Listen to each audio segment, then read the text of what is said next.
Hello વિદ્યાર્થી મિત્રો, Adinath academy YouTube channel વતી હું સંતોષ શેઠ ફરી એક વખત આપ સૌ વિદ્યાર્થી મિત્રોનું હાર્દિક સ્વાગત કરું છું। આજે ફરી ધોરણ 12 મનોવિજ્ઞાન વિષય મનોવિજ્ઞાન જે છે એમાં પ્રકરણ 1 એમાં આજે આપણે આગળ વધીએ છીએ।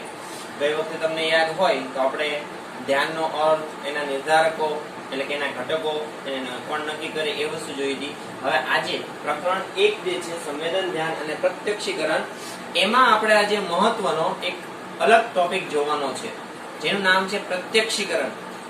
હવે મિત્રો, જો તમને એમ થતું હશે કે ભાઈ પ્રત્યક્ષીકરણ એટલે શું, જો આ શબ્દ જે છે એ મનોવૈજ્ઞાનિક છે પણ સમજવો સહેલો છે, તો કે તમને એક વાત સમજાય કે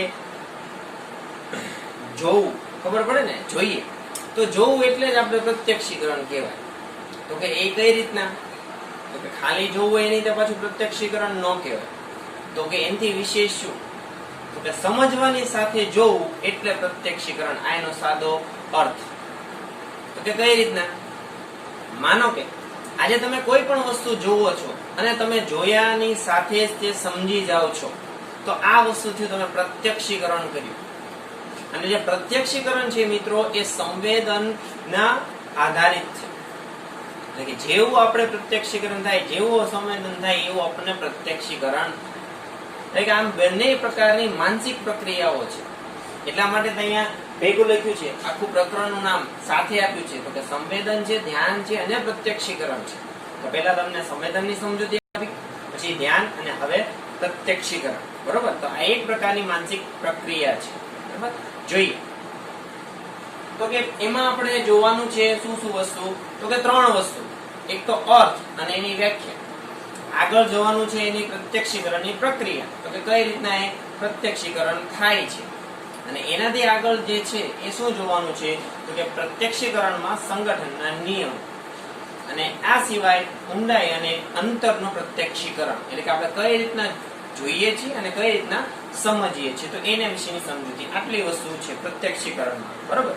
તો હવે પહેલા આપણે જોવું છે એનો અર્થ અને વ્યાખ્યા। તો કે જુદા જુદા સંવેદનોનું સંકલન કરી અર્થ તારવવો એટલે શું થયું, પ્રત્યક્ષીકરણ।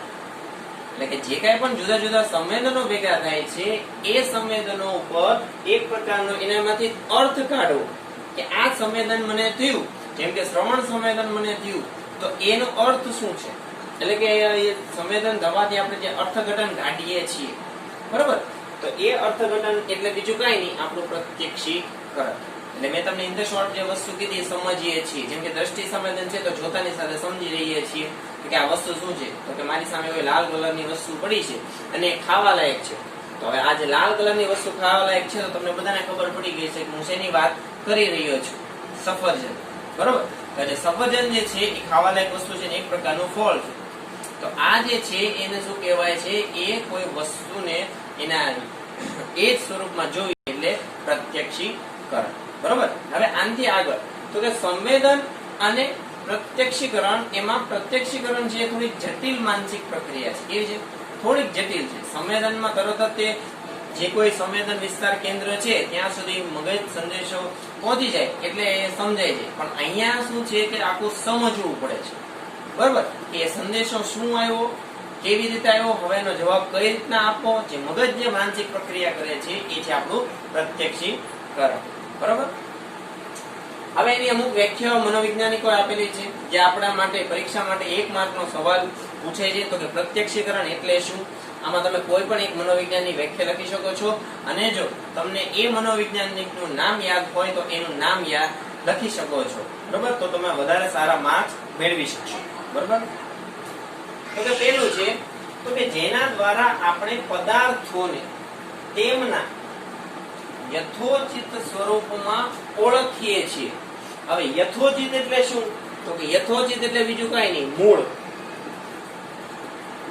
કે જે પદાર્થ જેવો છે એ પદાર્થ વિશેની સમજૂતી એમાં ઓળખીએ છીએ, તેને પ્રત્યક્ષીકરણ કહેવાય। શું કહેવાય એને, પ્રત્યક્ષીકરણ કહેવામાં આવે છે। તો કે જેના દ્વારા આપણે પદાર્થોને જે સ્વરૂપમાં પડ્યા છે એ જ સ્વરૂપમાં આપણે ઓળખીએ છીએ, એવા પદાર્થોને આપણે એવા સ્વરૂપમાં ઓળખીએ છીએ એને પ્રત્યક્ષીકરણ કહેવાય। આવી સાદી સમજૂતી, તો કે આ વ્યાખ્યા કોણે આપી છે, તો કે H.E. ગેરેટ. H.E. ગેરેટ નામના મનોવૈજ્ઞાનિકે આપી છે. સાવ સહેલી છે.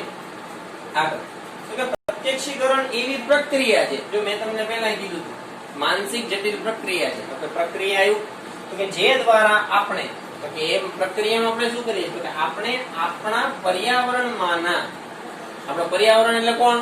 આપણે આસપાસનું વાતાવરણ, એટલે કે આપણે જે કંઈ પણ વાતાવરણમાં એટલે કે આપણે રહીએ છીએ એ ઉદ્દીપકોનું તરેહનું સંગઠન, એટલે કે જે કોઈ પ્રકારમાં ઉદ્દીપક જે છે એ ઉદ્ભવે છે, બરોબર? મેં તમને સંવેદનમાં વાત કરી કે ઉદ્દીપક જે રીતના ઉદ્ભવે છે એનું એક પ્રકારનું સંગઠન અને અર્થઘટન કરીએ છીએ.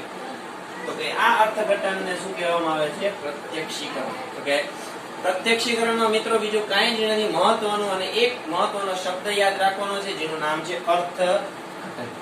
અર્થઘટન એટલે શું? સમજૂતી, બીજું કઈ નહીં. તો કે આપણે સમજીએ છીએ, મેં તમને જે લાલ કલરનું ઉદાહરણ આપ્યું એ લાલ કલરની વસ્તુ છે અને એને જ આપણે એ રૂપમાં ઓળખીએ કેમ કે લાલ કલરનો તો દડો હોય પણ એ ખાવાની વસ્તુ નથી.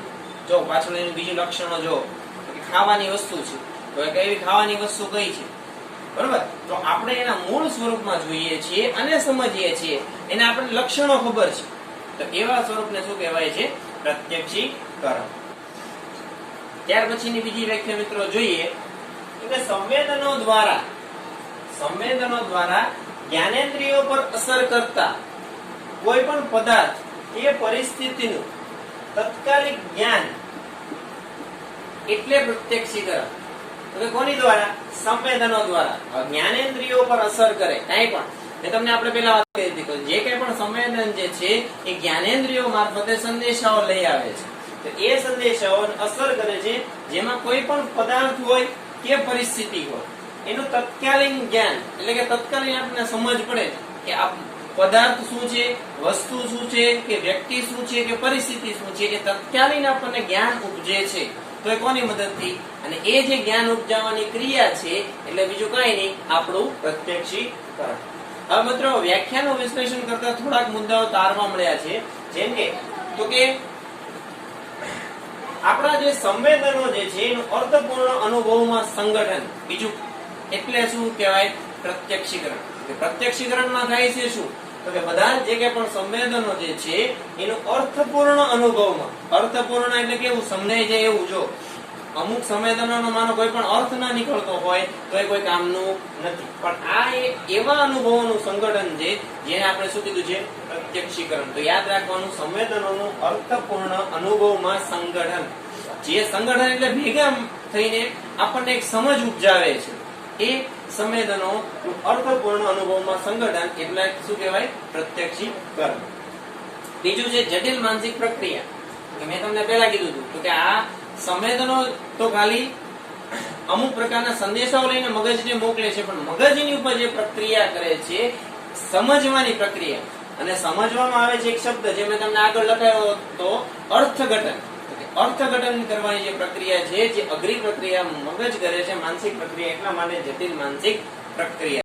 કેમ કે તમે વિચાર કરો ને, જુદા જુદા માણસો છે, જુદી જુદી વસ્તુઓ છે, જુદી જુદી પરિસ્થિતિઓ છે, છતાં આપણે પાસે એવી શક્તિ છે કે એને એના પોતાના સ્વરૂપમાં યાદ રાખવાની આપણી પાસે કેપેસિટી છે. તો આ કેપેસિટીને પ્રત્યક્ષીકરણ કહેવાય. જેમ કે આજે હું તમને વાત કહું તો કે આપણી જે ગમતી વ્યક્તિ છે અથવા તો આપણા ઘરની કોઈ વ્યક્તિ છે, તો એની કોઈ પણ ગાડી છે તો આપણને તરત ખબર પડી જાય છે.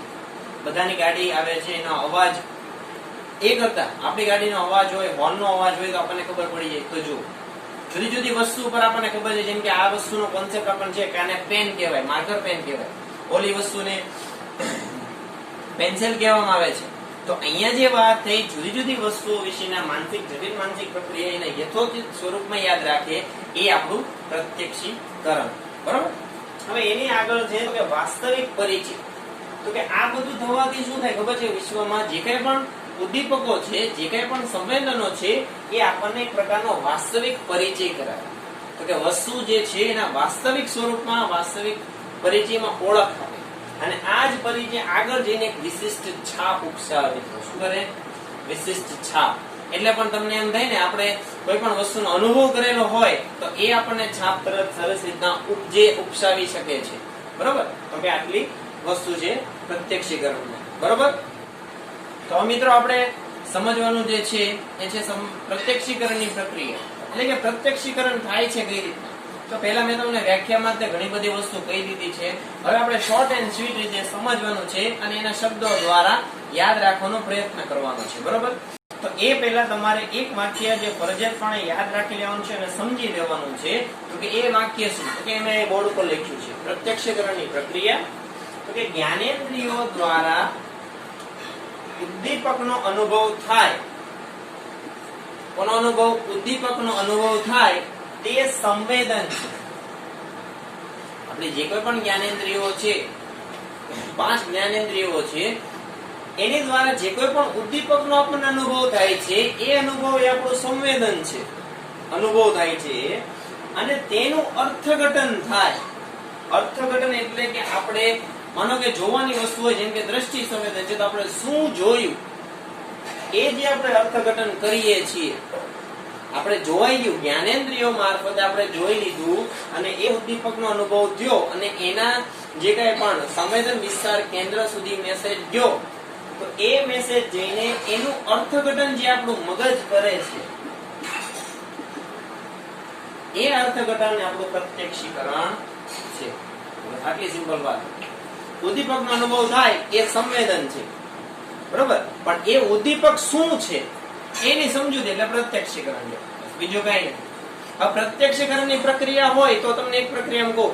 માનો કે આપણે છે કોઈ પણ વસ્તુ હોય, ઉદ્દીપક હોય અથવા તો વ્યક્તિ હોય કે પરિસ્થિતિ હોય, સૌપ્રથમ આપણે પહેલા તો ધ્યાન આપ્યું, બરોબર. જેમ કે મેં તમને પહેલા ઉદાહરણમાં આપેલું છે, તો કે તમે જે છે મારો વિડીયો પસંદ કર્યો તો તમે ધ્યાન આપ્યું, બરોબર. હવે તમે તમારી જ્ઞાનેન્દ્રિયો મારફતે એને જોવો છો, એટલે કે માનો કે આપણે શેનો ઉપયોગ કરીએ છીએ, તો કે જ્ઞાનેન્દ્રિયો મારફતે આપણે સંવેદન અનુભવીએ છીએ. અને આ તે સંવેદન એટલે કે દ્રષ્ટિ દ્વારા જોઈએ છીએ અને શ્રવણ સંવેદન જે છે એના દ્વારા સાંભળીએ છીએ. તો આ બે વસ્તુ થઈને જોતાની સાથે એક સંદેશો મગજના એક ખાસ ભાગમાં એટલે કે એનો સંવેદન વિસ્તાર જે કેન્દ્ર છે ત્યાં સુધી પહોંચે, બરોબર. કરોડરજ્જુ મારફતે પણ પહોંચે અને આપણા જે કંઈ પણ સંવેદન વિસ્તાર કેન્દ્રો જે લઈ જાય છે એ મારફતે સંદેશો પહોંચે છે એના સંવેદન વિસ્તાર કેન્દ્રો. હવે આ વસ્તુ એટલી થઈ, જો પહેલા તો આપણે ધ્યાન આપ્યું, પછી સંવેદન અનુભવ્યું એટલે કે કોઈ પણ પ્રકારનું આપણે દ્રષ્ટિ સંવેદન જોયું, શ્રવણ સંવેદન દ્વારા આપણે એ બધી વસ્તુ અનુભવી. હવે પછી આપણે શું કરીએ છીએ, તો કે એને સમજવાનો પ્રયત્ન કરીએ છીએ, બરોબર. તો કે મેં આજે જોયું તો એ શું જોયું, સર સમજાવે છે તો શું સમજાવે છે, તો આ વસ્તુ થઈ એ શું થઈ, પ્રત્યક્ષીકરણ. જો બસ આટલી સાંધી પ્રક્રિયા યાદ રાખવા માટે એક જ આપણે જે ચેપ્ટર નું નામ જે છે ને એને કદાચ થોડો માનો કે ફેરફાર કરવો હોય ને પ્રત્યક્ષીકરણની ક્રિયા સમજાવવા માટે, તો પહેલા હું એમ કરી શકું કે પહેલા ધ્યાન આપ્યું, બરોબર. એનાથી આગળ સંવેદનનો અનુભવ કર્યો, કોઈ પણ ઉદ્દીપકો ઉદ્ભવ્યા એની તરફ પહેલા ધ્યાન આપ્યું અને પછી સંવેદન થયું, એટલે કે દ્રષ્ટિ મારફતે હોય, શ્રવણ મારફતે હોય કે ઘ્રાણ મારફતે હોય કે ત્વચા મારફતે હોય કે કોઈ પણ સંવેદન અનુભવ્યું અને એ સંવેદનની સમજૂતી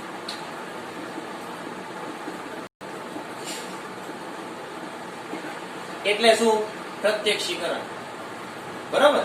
જે કઈ પણ સમજૂતી ઉદ્ભવી તો આટલી જ આ પ્રક્રિયા છે. આ જે બંને મનોવ્યાપારો જે છે એ એક સાથે સળંગ જાય છે, જોજો મિત્રો. કેમ કે તમે જો એવું નથી થતું, પેલા સંવેદન થાય છે એ વાત જોવાજુ એક પછી એક થાય છે, પણ એક સાથે પણ થાય છે. એટલે કે આપણે જોતાની સાથે સમજી જઈએ છીએ. મેં તમને પહેલા કીધું કે તમારી સમક્ષ જ્યારે કોઈ પણ પદાર્થ આવે છે તો તમે એને જોતાની સાથે સમજી જાઓ છો, બરોબર. તો એમાં કઈ રાન જ જોવી પડતી, પેલા જોવો છો ને પછી વિચારો છો ને પછી આને શું કહેવાય, એનો થોડોક સમય વીતી જાય પછી તમને યાદ આવે તો કે આ વસ્તુ નથી થઈ, બરોબર. તો આ જે વસ્તુ થઈ તો કે આપણું જે સળંગ મનોવ્યાપાર છે શારીરિક પ્રક્રિયામાં આગળ ચાલે છે, બરોબર. અને આને આધારે તો કે સંવેદન મગજમાં થતી પ્રક્રિયા અને તેની સમજ એટલે શું તારણ કાઢી શકે આપણે, પ્રત્યક્ષીકરણ, બરોબર. આવી ગયું. સંવેદન છે મગજમાં જે કોઈ પ્રક્રિયા થાય અને એ પ્રક્રિયાથી સમજૂતી મેળવીએ એ આપણું પ્રત્યક્ષીકરણ, બરોબર.